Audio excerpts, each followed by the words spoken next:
Welcome to today's episode of Heard and Seen Around. I am Rajesh Karipurath. This is my take on macroeconomic and geoeconomic data points, which I find interesting. I hope you enjoy watching it as much as I enjoyed curating it. Cheers. Every office has one guy who says, "Quick question." It never is. Progress is man's ability to complicate simplicity.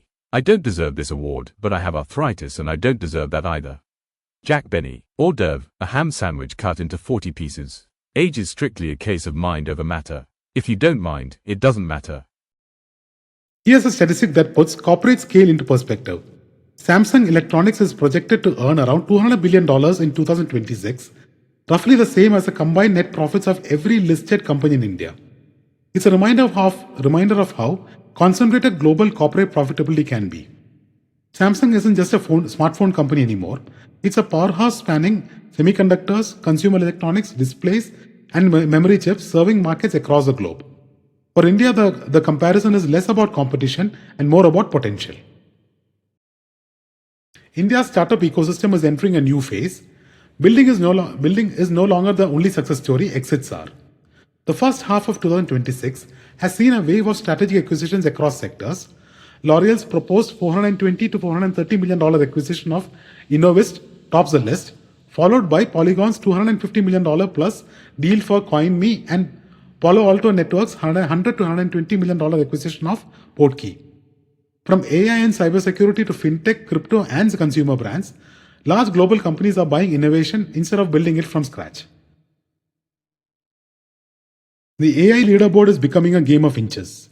Claude Fable 5 currently tops this intelligence index with a score of 60, followed closely by GPT 5.6, Sol at 59, and Kimi K3 at 57.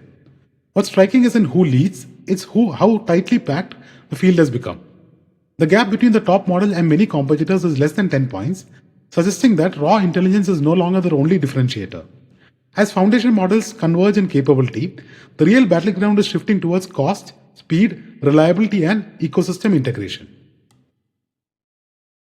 Here's a tongue-in-cheek statistic. In 2026, the EU is projected to collect around 3.8 billion euros in fines from big tech, almost the same as the 3.5 billion euros in corporate tax expected from Europe's listed public tech companies. It's a humorous comparison, but it also highlights Europe's distinct approach to the digital economy.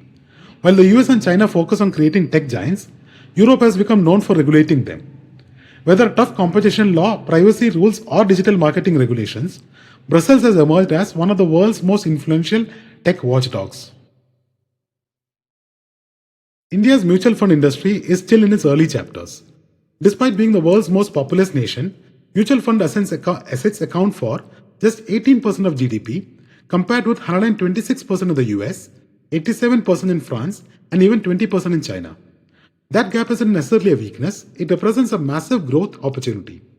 As incomes rise, financial literacy improves, and millions of investors embrace SIPs and market-linked investing, household savings are gradually shifting away from gold, real estate, and fixed assets. Sometimes a small policy tweak can unlock big capital flows.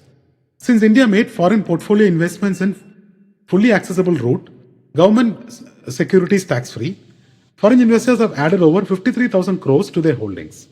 FPI ownership of FAR bonds has climbed from 3.24 lakh crores in early June to nearly 3.77 lakh crores by July 21. That's a strong vote of confidence in India's debt market. The tax exemption has made Indian government bonds more attractive at a time when global investors are searching for stable yields.